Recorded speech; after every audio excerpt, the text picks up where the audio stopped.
Hello folks, today I would like to show you the equipment I use for dry fire practice. Now I'm not a firearms expert. I'm not going to go into what drills you should do or how often you should do them.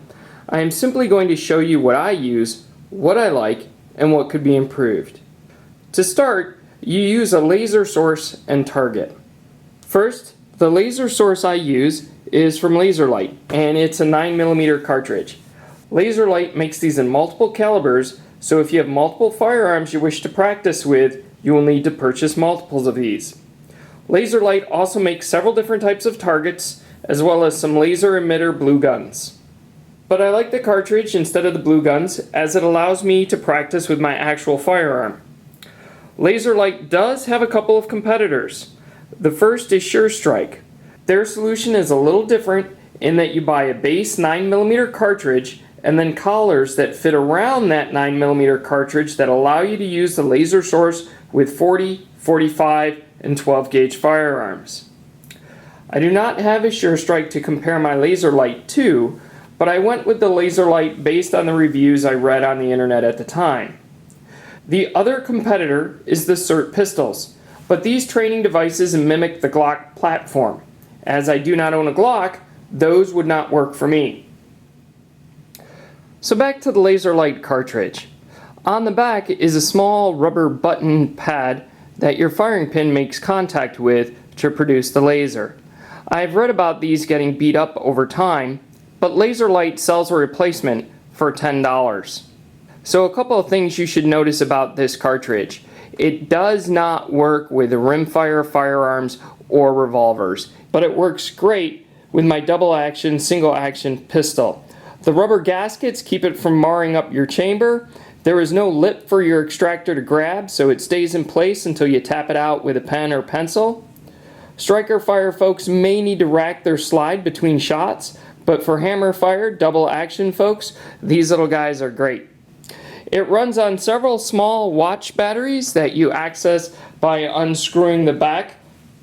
Now to the target I use. I actually don't use a Laserlight target. I had some concerns based on internet reviews, so instead I use a laser ammo laser PET electronic target. It has a small sensor at the top that is about 2 inches square with an LCD display immediately beneath it, as well as a reset, mode, and on-off buttons. It runs on 2 AAA batteries. It comes with a small adjustable tripod, as well as 5 inserts that you can use to reduce the size of the sensor.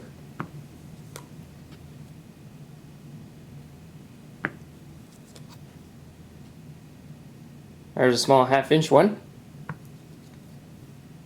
and there's a 1-inch one. Instead of using the small tripod, however, I tend to use a full-size camera tripod so I can set the target at different heights. Now the target has several modes. The first mode is simply a counter that simply counts up all of your hits. The second mode is a shot timer. It will generate a tone after a random delay, and then the clock starts and you stop it by hitting the target with the laser. There's a third mode, and this is burst mode, or a mode that you can use to simulate a magazine change. It's going to count down from 4 and then give you 5 seconds to engage the target as many times as you can. The counter will stop after 5 seconds. Here we go again.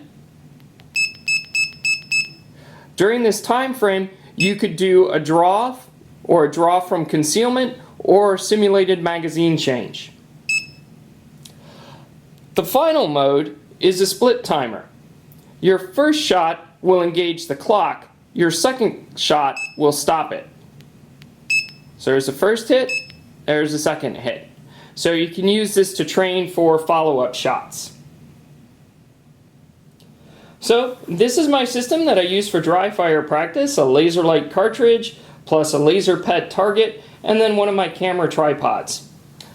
What do I like about it? While it may be expensive initially, if you use it several times a week, it will more than pay for itself in the first year, although you still need to go to the range and fire live rounds. Second, I like being able to use my actual firearm. It helps with familiarity with racking the slide, manipulating the safety, changing magazines, and decocking. Third, mounting the sensor on a tripod allows me to position the target at different heights and distances. At an indoor range, you're pretty much limited to chest height, but you can adjust the distance. 4, I can practice shooting from different positions and while moving. You can't really do this at an indoor range, at least the ones near me. I have to take a class for this type of shooting and training.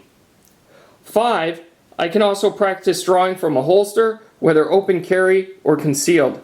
This is another thing that the ranges around me frown upon, and again, I have to take a course in order to have this type of practice. 6, I like that the target has different modes, so I can focus on different aspects of shooting. In addition to drawing, one can practice magazine changes and follow-up shots. 7, the target is small, which aids in focus. Again, aim small, miss small. One of the inserts drops the target area to only half an inch. And finally, number 8, and most important, nobody is peeking over my shoulder to see how bad I missed that last shot. So no bystanders are hovering while you're working through what works and what doesn't. Now to what I don't like. First, you have to buy a different cartridge for each caliber. That adds to the overall expense. Second, the small size and being able to mount it on a tripod are great, but that small size also left out some features. It would be nice if they had a mode and reset sensor that you could shoot, like the laser light targets, to reset or change modes. Walking up to the target gets kind of old after a while. And finally, third, you're kind of limited to double action trigger pulls unless you manually cock the hammer or rack the slide between shots. Overall, I really like these two products, and it encourages me to practice while reducing my expenses. If you are interested in these products, I have set up an Amazon web store to help you find them. See the link in the description of this video. If you have any questions or suggestions, please leave them in the comments section. As always, thanks for watching, and please subscribe.